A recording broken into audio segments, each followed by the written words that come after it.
Hello students, कैसे हैं आप लोग। Welcome to English point and this is Kaushal Kishore Sharma. आज की क्लास में आप लोगों के लिए मैथ्स डे इंग्लिश ग्रामर के क्वेश्चन हैं। स्कोर जरूर बताएं कि टोटल स्कोर आपका आज की क्लास में कितना हुआ है, और हर तरह के एग्जाम्स के लिए यूजफुल है, चाहे आप 9th 10th 11th 12th या कॉम्पिटिटिव एग्जाम्स के लिए तैयारी कर रहे हो।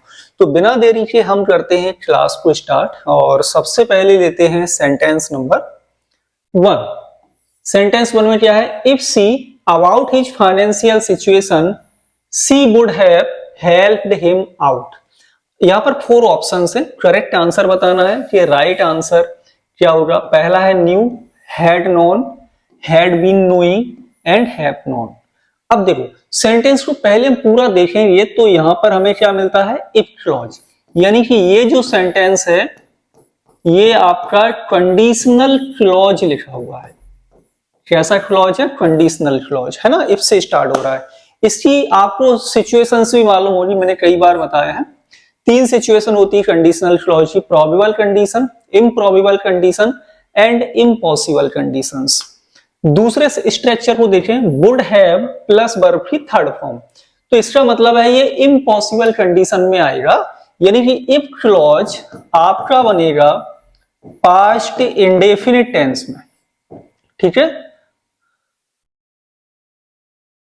तो इसका मतलब है कि आपका ये जो क्लॉज बनेगा, ये इफ क्लॉज बनेगा, ये बनेगा पास्ट परफेक्ट टेंस में। कैसे बनेगा? पास्ट परफेक्ट टेंस में। दूसरा क्लॉज आपका वुड है प्लस वर्ब की थर्ड फॉर्म से लिखा होगा। ठीक है, तो राइट आंसर क्या होगा? ऑप्शन नंबर सी होगा। यहां पर हो जाएगा हैड नोन। ओके, और कंडीशनल क्लॉज पर मैंने कई सारी क्लासेस ली हुई हैं, यदि आप लोगों ने अभी तक नहीं देखी हो तो प्लेलिस्ट में जाकर के सर्च कर सकते हो, आपको वहां पर मिल जाएगा। Question number 2, I'll their cat while they are away on holiday. अब यहां पर देखें, व्हाइल क्या है? व्हाइल है आपका कंजंक्शन। ठीक है, कंजंक्शन क्या करता है? 2 वर्ड्स, 2 फ्रेजेस या 2 से ज्यादा सेंटेंसेस को जोड़ता है, तो ये भी यहां पर 2 सेंटेंस को जोड़ रहा है।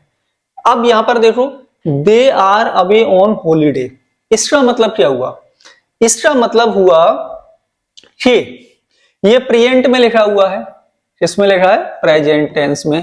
तो ये जो क्लॉज है ना, ये किसमें बनेगा? ये क्लॉज बनेगा फ्यूचर में, और यहां पर ऑलरेडी आपका फ्यूचर लिखा ही है। अब देखो, be looking into, looking after, looking at, looking over. बस अब यहां पर सिंपल सा ये देख लो कि, एक मिनट, अब यहां पर आप ये देख लें कि क्वेश्चन नंबर 2 में है ना फ्रेजल वर्ब लिखी है look into. Look into means क्या होता है?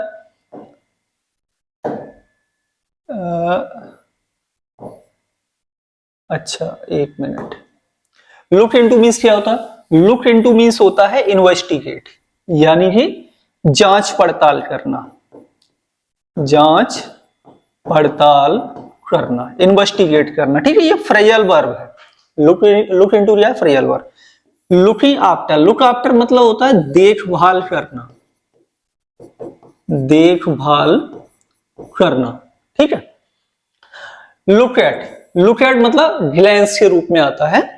अब यहां पर मेन चीज है कि क्या लगाएं। उन्होंने क्या किया? They are away on holiday, जब वे हॉलीडे पर थे तब उन्होंने क्या किया? तो तब उन्होंने उनकी बिल्ली को क्या करेंगे? वो देखभाल करेंगे।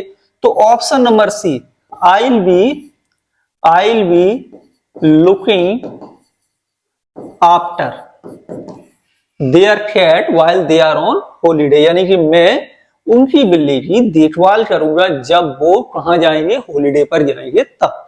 तो ऑप्शन नंबर सी राइट होगा क्वेश्चन नंबर 2। नेक्स्ट है sentence 3, the test was difficult, she had problems finishing it on time, such as, a article या फिर सो। ठीक है, करेक्ट आंसर बताना है। अब देखो, हम ये वर्ड लगा किसके पहले रहे? डिफिकल्ट। डिफिकल्ट क्या है आपका? एडजेक्टिव है। एडजेक्टिव से पहले जब कोई वर्ड लगाते हैं तो वो क्या होगा? वो एडवर्ब होगा। एडवर्ब का काम क्या होता है? एडवर्ब का काम होता है किसी वर्ब की विशेषता बताना। ठीक है, एडजेक्टिव की विशेषता ही बताता है एडवर्ब, और एडवर्ब खुद अपनी यानी कि स्वयं की एडवर्ब की भी विशेषता बताता है। तो यहां पर देखो सच, सच के बाद क्या आता है, सच के बाद आता है नाउन। सच के बाद क्या आएगा, नाउन, एज नहीं आएगा। ए आर्टिकल है, ये एडवर्ब नहीं है। सो करेक्ट आंसर होगा कि the test was so difficult, test इतना कठिन था कि she had problems finishing it on time, यानी उसे परेशानी हुई समय पर उस टेस्ट को समाप्त करने में, फिनिश करने में। ऑप्शन कौन सा है right, option number D. Question 4 है, by the time she arrives we our homework. अब देखो बाय द टाइम लिखा है, मैंने कई बार बताया है, क्वेश्चंस बताते समय कई बार बोला है, जब भी सेंटेंस में बाय प्लस टाइम लिखा हो, ठीक है, तो वो सेंटेंस किस में बनेगा, कौन बताएगा, है ना। क्वेश्चन नंबर 4 किस में बताएगा, देखो जब भी सेंटेंस में बाय द टाइम आ जाए ना, तो वो सेंटेंस पहली बात तो परफेक्ट टेंस में बनना ही बनना है, टाइम आ रहा है तो। अब देखो सी अराइव से कौन सा टेंस है, प्रेजेंट इंडेफिनिट। ध्यान से देखना, ये कॉम्बिनेशन होता है, प्रेजेंट टेंस है ये, ठीक। अब तो दूसरा किस में बनेगा, दूसरा प्रेजेंट में नहीं बनेगा, दूसरा बनेगा फ्यूचर में। यदि कंजंक्शन लगा है या दो सेंटेंस लिखे हैं, एक फ्यूचर में है तो दूसरा प्रेजेंट में बनेगा, एक प्रेजेंट में है तो दूसरा फ्यूचर में बनेगा। आप इस बात को समझ लो, ठीक है। वी और परफेक्ट बनाना है अब हमें, तो क्या मिल रहा है, विल हैव फिनिश्ड, ये पास्ट हो गया, नहीं होगा। प्रेजेंट इंडेफिनिट नहीं बनाना है, फ्यूचर इंडेफिनिट भी नहीं बनेगा, इंडेफिनिट बनेगा ही नहीं, बाय द टाइम आ रहा है तो क्या होगा, we will have finished our homework, ठीक है। क्या ऑप्शन होगा, ऑप्शन नंबर बी। नेक्स्ट है sentence 5, I really didn't know whether he anything about it, यानी मुझे वास्तव में नहीं पता है कि उसने इस चीज के बारे में बोला है। आंसर बताइए, क्वेश्चन नंबर 5 राइट आंसर क्या होगा। अब सेंटेंस पर फोकस करेंगे, ठीक है। क्या है, वेदर आपका कंजंक्शन हो गया, डिडंट नो रियली आपका एडवर्ब है, क्या है, एडवर्ब।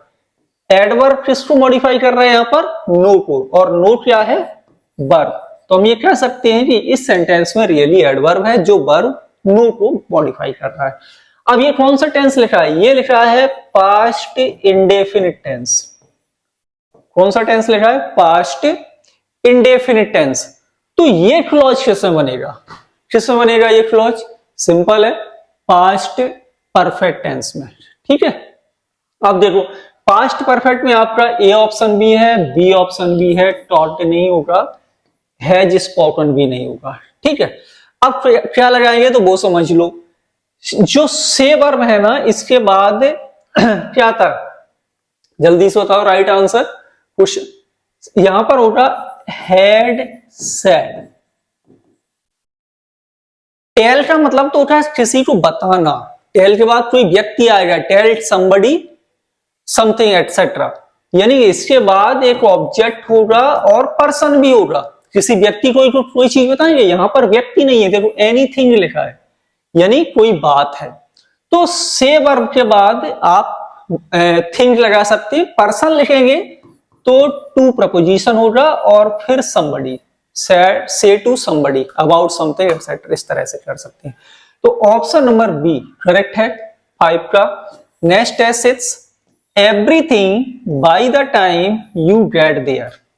अब देखो ध्यान से, क्वेश्चन नंबर 6 क्या है, अभी मैंने क्या कहा, by the time you get, present indefinite tense है, बाय द टाइम क्या बता रहा है, इस सेंटेंस को हमें परफेक्ट में बनाना पड़ेगा। अब कौन सा परफेक्ट बनेगा, तो ये बनेगा फ्यूचर परफेक्ट। ऑप्शन क्या है राइट, ऑप्शन नंबर ए। बहुत ही सिंपल है, पहचानना बहुत सिंपल है कि चीजों को कैसे पहचाने। स्ट्रक्चर्स को थोड़ा सा फोकस करो, आसानी से चीजें समझ में आ जाएंगी।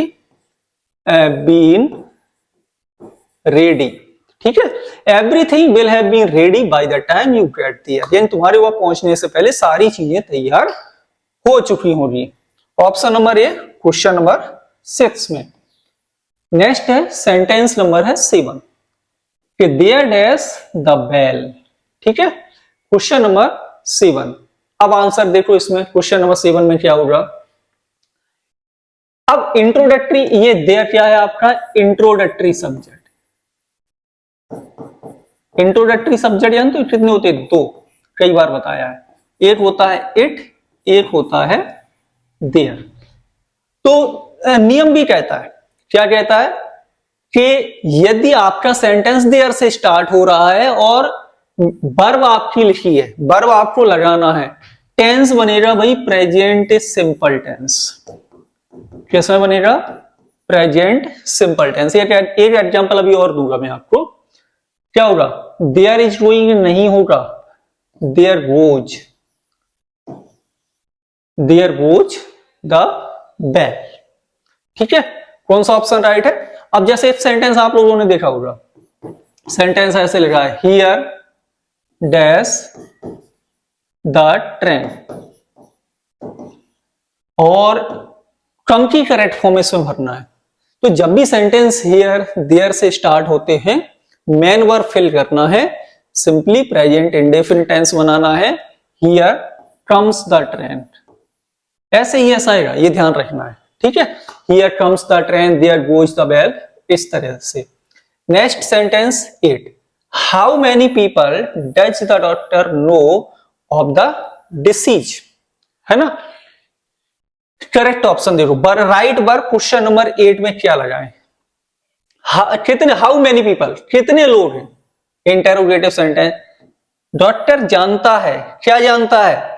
कि बीमारी से कितने लोग मर रहे हैं, है ना।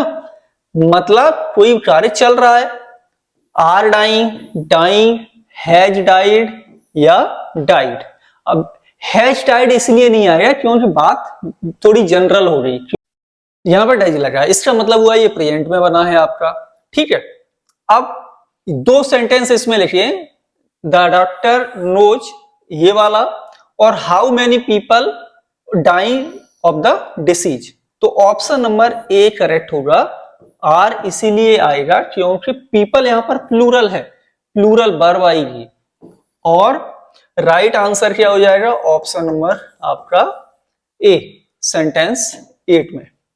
नेक्स्ट है sentence 9, I dash a novel by O Henry at 9 yesterday. O Henry का आप लोगों ने द लास्ट लीप पढ़ा होगा, है ना, जिस पर एक मूवी बनी है। कमेंट करके बताओ जरा ये कौन सी मूवी है वो। वर्ब फिल करना है क्वेश्चन नंबर 9 में, 2 जगह पे फिल करना। अब देखो येस्टरडे लगा है, सिंपल है, हमने पहचान लिया, टेंस बनाना है पास्ट में। ठीक है, अब और आगे आ जाओ। बाई ओ हेनरी लिखा है, यानी कोई ओ हेनरी के द्वारा किया गया, यानी यहां पर आपको पैसिव की वर्ब भी लगाना। पैसिव की वर्ब कौन सी आती है? वर्ब की थर्ड फॉर्म। और यहां भी एक वर्ब आएगी। अब देखो टू राइट नहीं होगा, राइटिंग नहीं होगा, इस तरीके से हम ऑप्शन को हटा भी सकते हैं। बी, सी और डी हटा दिया। अब आपका या तो ए ऑप्शन राइट है या फिर बी। अब यहां क्या लिखा है? यस्टरडे। ठीक है, इसका मतलब पास्ट है, रीड लगा देंगे तो ये प्रेजेंट हो जाएगा। ठीक, अब नोवेल लंबा है, पढ़ रहे हैं हम उसको, तो राइट आंसर होगा I was reading. I was reading a novel, मैं एक नोवेल पढ़ रहा था कल 9 बजे। किसका? Written by O Henry. ठीक है, तो ऑप्शन है right, option number B, sentence 9 में। And next sentence, sentence number 10, the police the criminal 3 days ago, 3 दिन पहले।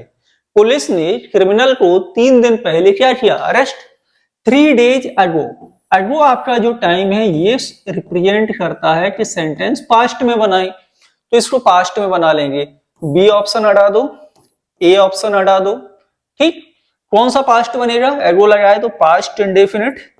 ऑप्शन सी करेक्ट हो जाएगा आपका, अरेस्टेड।